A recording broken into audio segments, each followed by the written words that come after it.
नमस्कार साथियों, जय हिंद, वंदे मातरम। दोस्तों, आज मैं बात करने वाला हूं परमानेंट वैकेंसी के बारे में। हाँ मेरे भाई, इंडियन कोस्ट गार्ड की न्यू वैकेंसी आखिर कब आएगी, इसका फॉर्म कब से भरा जाएगा, इसकी जो एग्जाम है वो कब होगा और इसका रिजल्ट कब आएगा, इसकी ज्वाइनिंग कब होगी और मेरे भाई इसकी तैयारी कैसे करनी है इंडियन कोस्ट गार्ड की न्यू वैकेंसी की, और इसकी एज लिमिट क्या रहने वाली है, सारी चीजों पर मैं बात करने वाला हूं। लेकिन उससे पहले चैनल पर नया है तो चैनल जरूर सब्सक्राइब कर लेना, क्योंकि हर इंफॉर्मेटिव वीडियो आप लोगों को इस चैनल पर एकदम जेन्युइन तरीके से आप लोगों को मिलेगा मेरे भाई। तो जितने भी भाई हैं सभी लोग इसको फॉर्म तो आप लोग भरोगे ही, लेकिन उससे पहले जानना जरूरी है।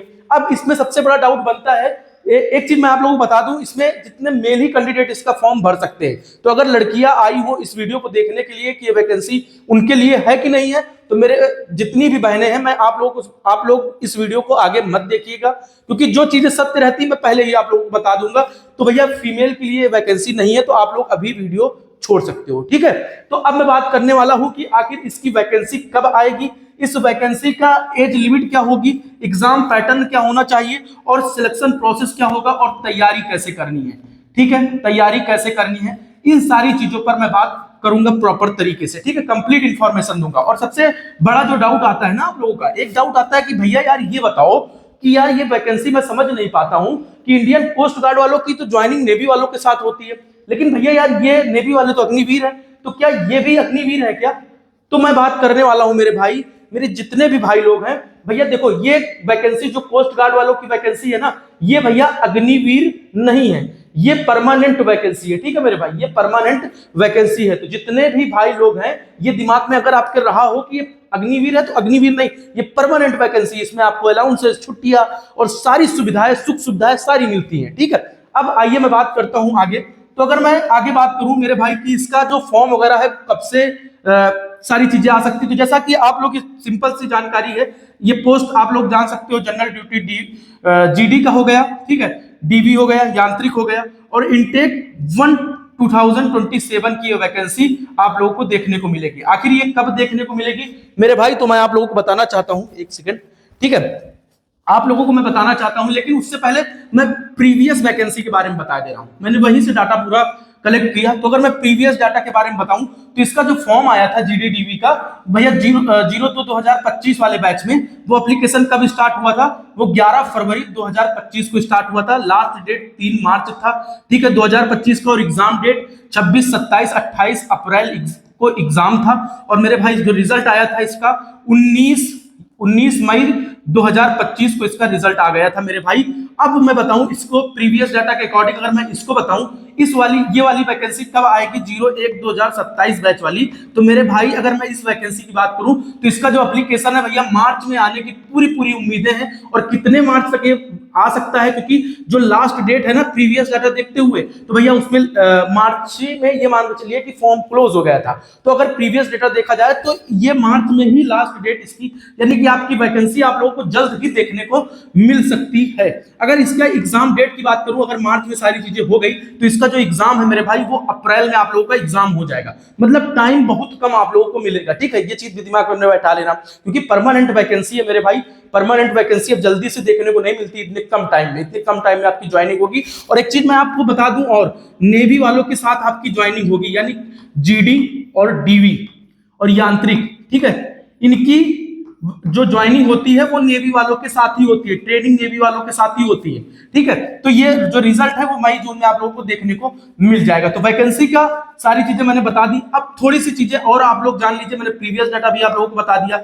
अब देखो मेरे भाई, इसमें एज लिमिट की मैं बात करूं, तो मेरे भाई इसमें जीडी डीवी की एज लिमिट और यांत्रिक की एज लिमिट, सबसे पहले एसटी एसटी वालों को 5 साल की छूट भी मिलती है, 3 से 5 साल की छूट मिलती है। अब देखो मेरे भाई, मिनिमम एज कितनी डीओबी कितनी होनी चाहिए, 1 जुलाई 2005 से, ठीक है, कितनी होनी चाहिए, 1 अगस्त 2009 के बीच में आपकी डेट ऑफ बर्थ यानी डीओबी होनी चाहिए, जनरल ड्यूटी में और मेरे भाई इसमें डीवी में, ठीक है। अगर मैं यांत्रिक की बात करूं, तो भैया 1 फरवरी 2005 से 1 फरवरी 2009 अगर डेट ऑफ बर्थ है, तो आप लोग तैयारी स्टार्ट कर दो जीडी डीवी और यांत्रिक की, ठीक है मेरे भाई।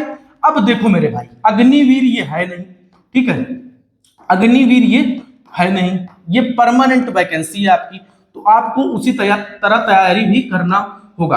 अब देखो मेरे भाई, मैं एक सेकंड थोड़ी सी आप लोगों को क्लियरेंस बता दूं। अगर आप तैयारी करना चाहते हैं तो ये बड़ा प्यारा भाई है।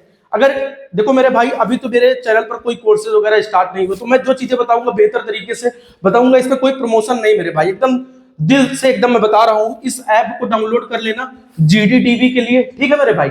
अगर इस ऐप को डाउनलोड कर लेते हो, और मेरे भाई इस वीडियो में आप लोग एक चीज दिमाग में रखना, जितने भी भाई देखते हैं भरोसा करते हो, इस ऐप को डाउनलोड करने के बाद तुरंत जाके आप सभी लोग ये प्रैक्टिस सेट ले लेना। ये भाई जो है ये अच्छा खासा आप लोगों को पढ़ाया है इसमें, और मतलब अच्छे तरीके से आप लोगों को पढ़ाएगा। तो आप सभी लोग इस कोर्स को आप लोग ले सकते हो, इस बैच को आप लोग लेकर अपनी तैयारी अच्छे से कर सकते हो, 0 लेवल से हीरो लेवल तक, ठीक है। अब आइए इसका एग्जाम पैटर्न के बारे में बात करते हैं। अगर मैं एग्जाम पैटर्न की बात करूं, एक सेकंड, ठीक है, अगर मैं एग्जाम पैटर्न के बारे में बात करूं मेरे भाई, तो इसका जो एग्जाम पैटर्न है, इसका एग्जाम पैटर्न की बात करूं तो मेरे भाई इसमें क्या होता है कि 60 एक सेकंड कलर चेंज कर लेता हूं, ठीक है। देखो मेरे भाई क्या है कि आप लोग यार परमानेंट वैकेंसी है तो कुछ ना कुछ आपको मेहनत जरूर करनी पड़ेगी, ये चीज दिमाग में अपने रखना।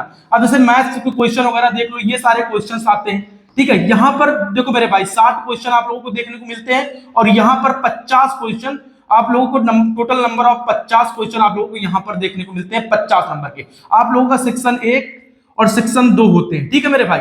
और इसमें देख सकते हो 30 नंबर यहाँ पर UR और EWS OBC, और 27 नंबर SC ST के लिए पासिंग मार्क्स होने चाहिए। ये जो है सेक्शन 1 10th का सिलेबस के ऊपर आधारित है, और सेक्शन जो B है यानी कि सेक्शन 2 है, ये 12th पर आधारित है। अब इसको जो आप लोग डिटेल में मैं अपने टेलीग्राम पर डाल दूंगा, ठीक है, आप लोगों को मैं अपने टेलीग्राम पर डाल दूंगा। तो आप सभी लोग अगर तैयारी करते हो तो आप लोग जानते भी होंगे कि भैया यार मतलब कैसे क्या करनी है सारी चीजें, ठीक है।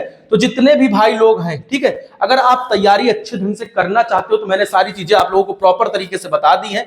तो आप लोग बिंदास होकर तैयारी करो। और मेरे भाई परमानेंट वैकेंसी है, शानदार वैकेंसी है।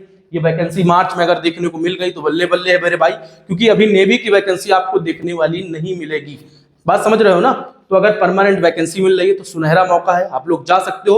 और हाँ, एक चीज कमेंट में करना, क्या मैं GDTV और कोस्ट गार्ड वालों की थोड़ा सा सच्चाई बता दूं क्या, कि सिलेक्शन प्रोसेस कैसा होता है, सच्चाई काला सच। तो आप लोग कमेंट में जरूर बताना, मैं सारी चीजें आप लोगों को बताऊंगा, ठीक है, बेहतर तरीके से। तो अगर इस वीडियो में कोई मिस्टेक हुई हो तो माफ करना, और कोई डाउट बचा हो, मिस्टेक तो खैर हुई नहीं, अगर कोई डाउट बचा हो तो आप सभी लोग कमेंट में पूछ सकते हो, ठीक है। अगर एज लिमिट, एक बार मैं एज लिमिट आप लोगों को फिर से दिखाना चाहता हूं। इसमें एज लिमिट, अगर ये आप लोगों की एज लिमिट रहने वाली है, अगर इस एज लिमिट के बीच में आप हो तो तैयारी बढ़िया भैया जोरों शोरों से स्टार्ट कर दो, और अपनी तैयारी एकदम बेहतर तरीके से स्टार्ट करने के लिए आप लोगों को मैंने बता दिया कि कैसे आपको सारी चीजें करनी है, ठीक है। तब तक के लिए सभी भाइयों को जय हिंद, वंदे मातरम। और मेरे भाई मैं एक चीज कहना चाहता हूं कि लहरों से डरकर नौका पार नहीं होती, कि मेरे भाई लहरों से डरकर नौका पार नहीं होती, कोशिश करने वालों की कभी हार नहीं होती। तो मेरे भाई वर्दी पाना सपना रहता है सबका, और मेरे भाई जो मेहनत करते हैं ना उसको कहीं ना कहीं वर्दी मिलती जरूर है। अगर मेरे भाई आप ये सोच के पढ़ाई करो कि हमें वर्दी नहीं, हमें एक अच्छे से शिक्षा चाहिए, और जब आप अच्छे से पढ़ाई करोगे तो वर्दी क्या है मेरे भाई, अच्छे अच्छे पद आपको मिलेंगे। तो मैंने कहा नहीं कि लहरों से डरकर नौका पार नहीं होती, कोशिश करने वालों की कभी हार नहीं होती। तो खुद के अंदर आप एक चीज जान लेना, अगर सफल होना है 3 नियम, खुद से ज्यादा वादा, मेहनत ज्यादा, और मजबूत इरादा अगर आपका है तो फाइनली आप सक्सेस हो जाओगे मेरे भाई। तो सभी भाइयों को मेरी तरफ से जय हिंद, वंदे मातरम।